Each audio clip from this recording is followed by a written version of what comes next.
श्रीमान नायब सैनी हैं, उनको हेलीकॉप्टर से उतरकर ना 3100 रुपया प्रति क्विंटल देने की फुर्सत और ना 2389 रुपए का न्यूनतम समर्थन मूल्य देने की फुर्सत। मौजूद 1 फुटी कोड़ी मुआवजा पूरे हरियाणा के एक किसान को नहीं मिला। किसान जो है वो दुर्दशा का शिकार है। यील्ड किसान की बहुत कम है। जहां 30 क्विंटल हुआ करती थी, अब की बार 18-20 क्विंटल पे निकल रही है। तो सरकार को जो यील्ड कम हुई है उसका मुआवजा भी सरकार को बोनस के रूप में देना चाहिए। लाडवा की मंडी में आकर हवाई मुख्यमंत्री श्रीमान नायब सैनी एक एक धान का दाना खरीदेंगे, इस प्रकार के जुमले तो गढ़कर चले गए।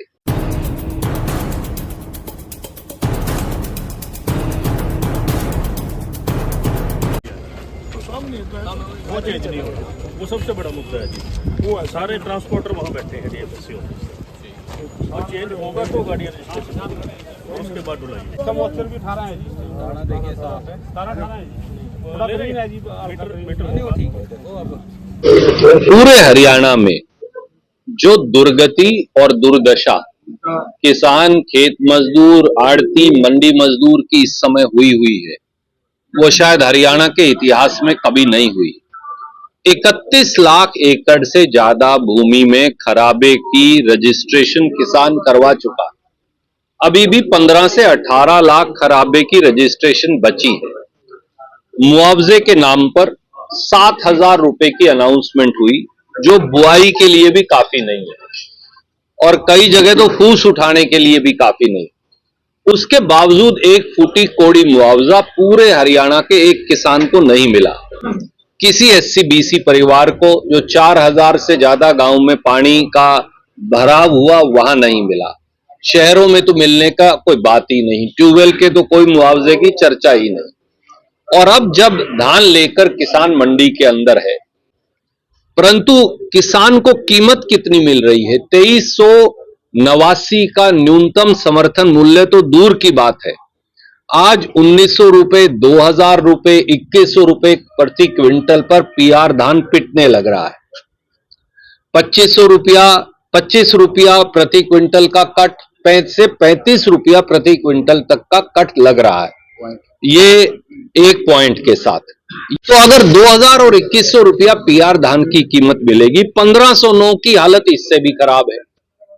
उसका निर्यात हमेशा होने की वजह से 3500, 3800, 4000, 4200 तक भी कांग्रेस के समय में मिला। आज वो सारा धान 2500 रुपए से लेकर 2900 रुपया प्रति क्विंटल पर पिट रहा है। बाजरे वाले किसान की कीमत और ज्यादा खराब है। आप चरखी दादरी चले जाओ, भिवानी चले जाओ, महेंद्रगढ़ जाओ, फतेहाबाद जाओ, सरसा जाओ, हमारे इलाके में नहीं होता GT रोड बेल्ट में, पर 2700 रुपए से ज्यादा न्यूनतम समर्थन मूल्य बाजरे का है। खुद नायब सैनी सरकार ने कह दिया कि 2100 रुपए पे बाजरा खरीदना है, उसकी भी खरीद नहीं हो रही। अकेले चरखी दादरी में 70,000 क्विंटल बाजरा आज के दिन पड़ा है मंडी के अंदर। तो किसान जो है वो दुर्दशा का शिकार है। अगली फसल की बुआई जिन खेतों में पानी है वहां होगी या नहीं होगी इसका कोई मालूम नहीं, और दर दर की ठोकरें खाता है। और जो श्रीमान नायब सैनी हैं, उनको हेलीकॉप्टर से उतरकर ना 3100 रुपया प्रति क्विंटल देने की फुर्सत और ना 2389 रुपए का न्यूनतम समर्थन मूल्य देने की फुर्सत। हमारी मांग बड़ी सीधी है, किसान का PR दान बगैर नमी के कट के, नमी का कसूर किसान का थोड़ी है, वो तो बेमौसमी बरसात हुई, और अगर कहीं थोड़ी बहुत नमी है तो सरकार वो सहन करे। सरकार क्यों नहीं कह सकती? आगे बढ़कर भाजपा की सरकार ये कह सकती है कि जो नमी का कट है वो हरियाणा की सरकार देगी, या आधा केंद्र की BJP सरकार देगी, आधा हरियाणा का सरकार देगी। किसान को पूरा MSP मिलेगा। तो किसान को पूरा MSP मिले PR का। 1509 का धान का अगर निर्यात नहीं हो रहा, 11-21, 11-23 का जो आने वाला है उसका निर्यात नहीं भी होगा, मुच्छल का या दूसरे धान का, बासमती का निर्यात नहीं भी होगा, तो सरकार खरीद ले। 3500, 3800, 4000 रुपया प्रति क्विंटल का निर्धारित करे, स्टोर कर ले, जब निर्यात होगा तब कर दे। इसी प्रकार बाजरे की जो कीमत है वो पूरे MSP के ऊपर बाजरा बिके, जो हमारा दक्षिणी हरियाणा या भिवानी दादरी का जो क्षेत्र है उसके अंदर जो आज किसान पीड़ित है, और सारा मुआवजा अगले 7 दिन के अंदर दें, ताकि उसमें और कोई विलंब ना हो। उसके साथ साथ ट्यूबवेल का भी दें, और जिन गांव में जल भराव हुआ है वहां SC BC परिवार जो भूमिहीन है उनको भी दें। और जो राइस मिलर की रजिस्ट्रेशन नहीं होने लग रही और राइस मिलर परेशान है, उसकी रजिस्ट्रेशन हो, ताकि उठान और खरीद दोनों समय पे हो सके। सुरजेवाला साहब, अगर नीचे उतरे तो उन्हें सच्चाई का पता चले। लाडवा की क्या हालत है, थानेसर की क्या हालत है, पीपली मंडी की क्या हालत है, करनाल मंडी की क्या हालत है, अंबाला और यमुनानगर, कैथल और जींद की क्या हालत है। क्या मुख्यमंत्री किसी मंडी में गए? क्या मुख्यमंत्री चरखी दादरी या भिवानी जाने की जहमत करेंगे बाजरा किसानों के आंसू पहुंचने के लिए? क्या वो पीपली और थानेसर आएंगे?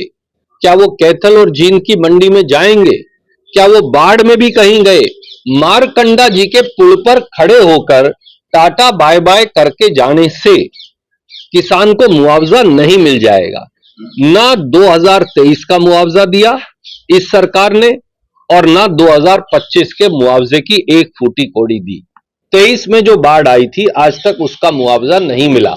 जाकर शाहबाद पता कर लीजिए, अनिल भाई यहां खड़े हैं, पता करिए अशोक अरोड़ा जी से, पता करिए चुने हुए दूसरे प्रतिनिधियों से, पता करिए किसान यूनियन के साथियों से, पता करिए मंडी के साथियों से।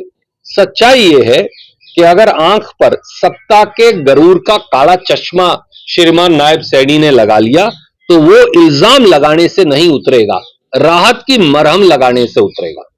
सर देखिए मेरे मित्र, कई चीजें हैं प्रतीकात्मक। उन प्रतीकात्मक बातों से ना पेट भरता, ना रोटी चलती, ना किसान और मजदूर की जिंदगी चलती। सच्चाई ये है कि बीजेपी सरकार, जैसे उन्होंने ढाड मंडी पे ताला लगाया है, इसी प्रकार वो पूरे हरियाणा की मंडियों पर ताला लगाकर हमारे आड़ती भाइयों का, मुनीम भाइयों का, जो तोलने वाले हमारे साथी हैं उनका, मंडी के मजदूरों का, इन सबका धंधा बंद करके जैसे ही अडानी का साइलो पानीपत में शुरू हो जाएगा, वो अडानी का साइलो पूरी GT रोड की गेहूं और धान उठाया करेगा। धीरे धीरे मंडी के व्यापार को खत्म करना है और किसान को अडानी के साइलो के बाहर लाइन में खड़े करना है, और उनके एजेंट के तौर पर भाजपा की मौजूदा सरकार काम कर रही है। धन्यवाद। पानी की वजह से नुकसान हुआ। अब की बार यील्ड किसान की बहुत कम है। जहां 30 क्विंटल हुआ करती थी, अब की बार 18-20 क्विंटल पे निकल रही है। तो सरकार को जो यील्ड कम हुई है उसका मुआवजा भी सरकार को बोनस के रूप में देना चाहिए, ये हमारी मांग इसमें और है। बताया कि कट लगाए जा रहे हैं, कट को जस्टिफाई करने के लिए मुझे आज मंडी के आड़तियों ने बताया है कि एक फार्म और भराया जा रहा है कि मुझे पूरा पैसा मिल रहा है, ताकि किसान आगे रो भी ना सके, मार भी रहे हैं और रोने भी नहीं दे रहे।